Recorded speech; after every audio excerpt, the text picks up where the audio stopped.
Good morning students. 11वीं वाले बच्चे, सिद्धि हिंदी विद्यालय के इस ऑनलाइन क्लासेस में आपका हार्दिक स्वागत है। अब बच्चों, यहाँ पे हमारा ये जो काव्य चल रहा है, ठीक है, हम तो एक एक करी जाना, ये काव्य का शीर्षक है पहला, और दूसरा है संतो देखत जग बौराना। ठीक है। अब यहाँ पे सबसे पहला जो पद है कबीर का, हम वो लेते हैं। उसमें जो सबसे पहले काव्य पंक्ति को देखते जाएंगे, और काव्य पंक्ति पहले मैं बोलती जाऊंगी, उसके साथ साथ जो शब्दार्थ है वो मैं आपको बताती जाऊंगी। ठीक है। काव्य खत्म होगा, उसके बाद आपके पास किताब है, किताब में भी शब्दार्थ दिए ही गए हैं। हम तो एक एक करी जाना, दो कहे तिन्ही को दो जग, जिन नाहिन पहचाना। दो जग, दो जग यानी के नरक, उसका मतलब क्या होता है? नरक। एक पवन एक ही पानी, एक ही ज्योति समाना। यहाँ पे समाना, समाना यानी व्याप्त। ठीक है। एक खाक एक घड़े सब भांडे, एक कोहरा साना। यहाँ पे खाक, खाक यानी मिट्टी, भांडे, भांडे यानी बर्तन जो बनाते हैं ना, यहाँ पे। उसके बाद यहाँ पे साना, साना यानी कि एक साथ मिलकर, साना यानी एक साथ मिलकर। कोहरा, कोहरा यानी कुम्हार। जैसे बाढ़ी काष्ठ की काटे, अग्नि न काटे कोई। जैसे बाढ़ी, बाढ़ी यानी बढ़ई, जो लकड़ी काटता है ना वह। काष्ठ, काष्ठ यानी लकड़ी। ठीक है। अग्नि, अग्नि यानी आग। सब घटी अंतरी तू ही व्यापक धरे, स्वरूपे सोई। अब यहाँ पे अंतरी, अंतरी यानी यहाँ पे उसका मतलब क्या होता है? अंतरी यानी भीतर, अंतरी यानी भीतर। स्वरूपे, स्वरूपे यानी स्वरूप, स्वरूपे यानी स्वरूप। माया देखी के जग लुभाना, काहे रे नर घबराना। अब यहाँ पे माया देखी जगत लुभाना, ठीक है। काहे रे नर गरबाना, काहे रे मन, काहे रे मन, यहाँ पे काहे रे नर घबराना, गरबाना यानी गर्व करना। ठीक है। यहाँ पे एक शब्द और भी है, निर्भय भये कछु नहीं व्यापे, कहे कबीर दीवाना। अब यहाँ पे निर्भय यानी निर्भय होकर। अब यहाँ पे ये जो मैंने काव्य पंक्ति पढ़ी है बच्चों, ठीक है, तो ये जो काव्य पंक्ति पढ़ी है उसका हमने धीरे धीरे अब यहाँ पे एक एक काव्य पंक्ति का अर्थ लेंगे। हम तो एक एक करी जाना, अर्थात मैंने तो सृष्टि के, कबीर कहते हैं यहाँ पे कबीर ने यह ज्ञान दिया है कि सृष्टि के सृजनहार परमात्मा है। ठीक है। सृष्टि के एक एक कण में ईश्वर समाये हुए हैं। हम तो एक एक करी जाना, मैंने तो इस संसार में सृष्टि के कण कण में ईश्वर को देखा है। दोह कहे तिन्ही को दो जग, जिन्ही नाहिन पहचाना। जिसके लिए, जिन नाहिन पहचाना, जिन्होंने नहीं पहचाना। दो कहे तिन्ही को दो जग, दो जग यानी नरक, जो इस संसार में रहते हैं। दूसरी पंक्ति में कबीर ने कहा है कि जो इस संसार में रहते हैं और रहने के बावजूद भी उसको नाहीन पहचाना यानी पहचान नहीं पाए। किसको? ईश्वर को।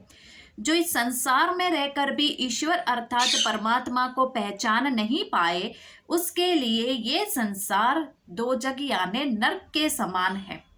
अब समझ में आया? एक, हम तो एक एक करी जाना, अर्थात मैंने इस सृष्टि के एक एक कण में ईश्वर को देखा है।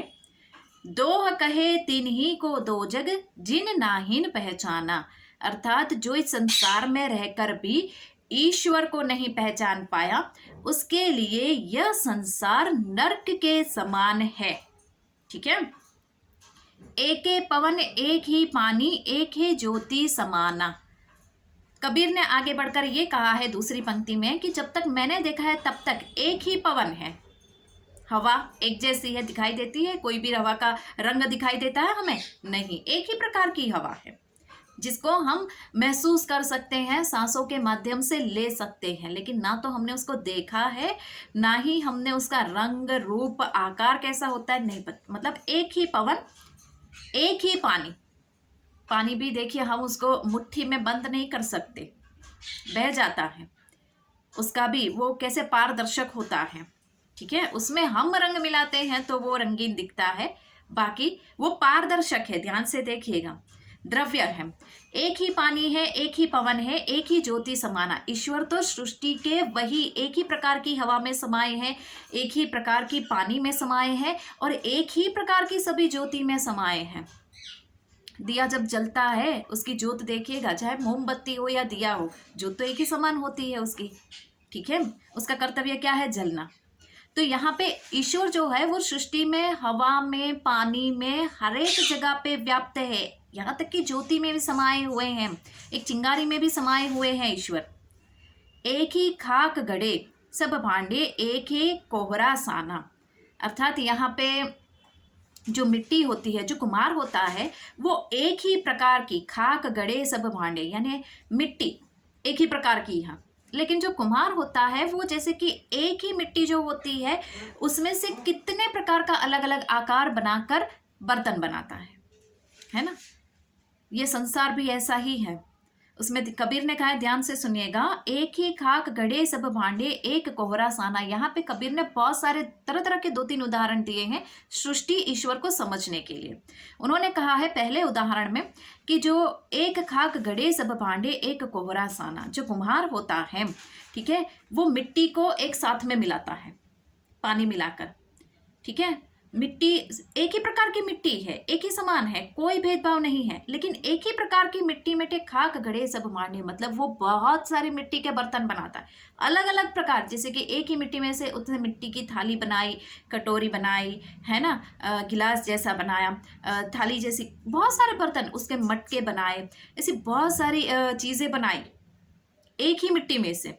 ऐसा नहीं कि एक ही प्रकार की अलग अलग चीज़ें बनाने के लिए, बर्तन बनाने के लिए वो अलग अलग मिट्टी लेकर आता है, नहीं, वो एक ही मिट्टी में से बहुत सारे बर्तनों को बनाता है।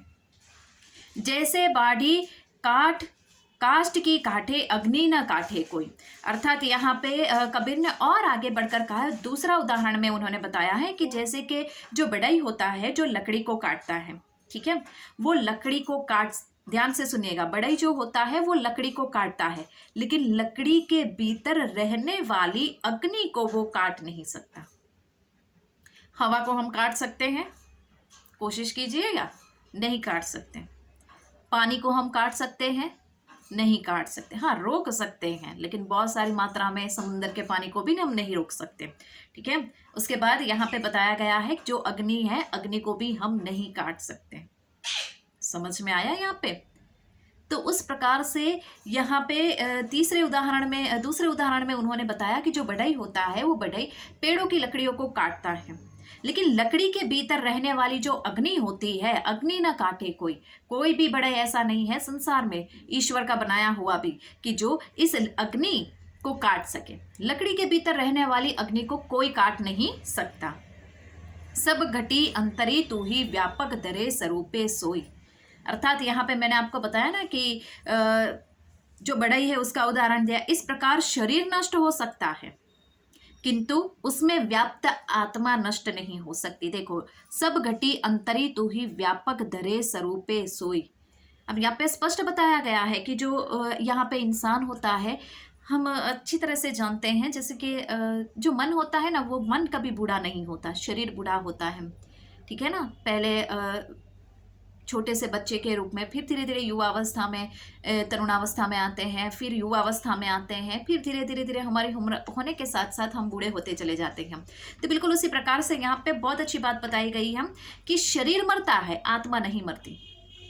मन तो वैसा का वैसा ही होता है। कितने भी हम कहते हैं ना, ये देखो कितने बड़े उम्र में है, बुजुर्ग है, लेकिन फिर भी मतलब कितना चलते हैं, कितना काम करते हैं, और हम तो आज के ज़माने के इंसान फिर भी थक जाते हैं। तो मतलब ये कैसे चमत्कार होता होगा? ये मन इंसान का जितना स्ट्रांग होता है, पावरफुल होता है, शरीर अपने आप काम करने लगता है। ये मन का चमत्कार है सब, अंतर की भीतरी आत्मा जो होती है जितनी सक्षम होती है, इंसान बूढ़ा होकर भी उतना ही सक्षम कहलाता है। तो बिल्कुल उसी प्रकार से यहाँ पे सब घड़ी अंतरे तू ही व्यापक धरे स्वरूपेश हुई। ईश्वर अर्थात जो होता है वो संसार में किस प्रकार से उनकी शक्तियां होती है जरा देखिए। इंसान का शरीर नष्ट होता है, लेकिन उसके भीतर रहने वाली जो व्याप्त आत्मा है वो कभी नष्ट नहीं होती, वह सदैव ही उसी के मतलब जीवित रहती है। आत्मा जीवित रहती है, शरीर मरता है। इस प्रकार ईश्वर भी सब में व्याप्त है, अनेक रूपों में व्याप्त है।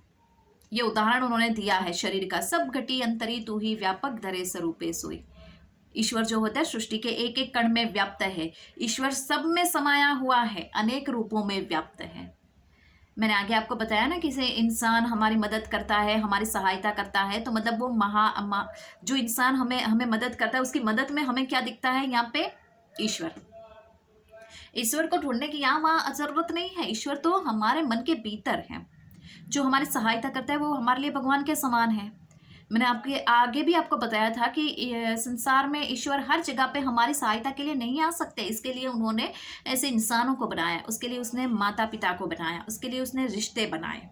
अब समझ में आया?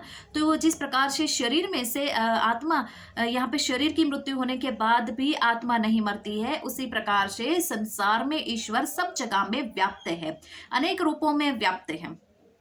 माया देखी के जगत लुभाना, काहे रे नर गरबाना। इंसान जो होता है सृष्टि में रहकर मोह माया में बंध जाता है।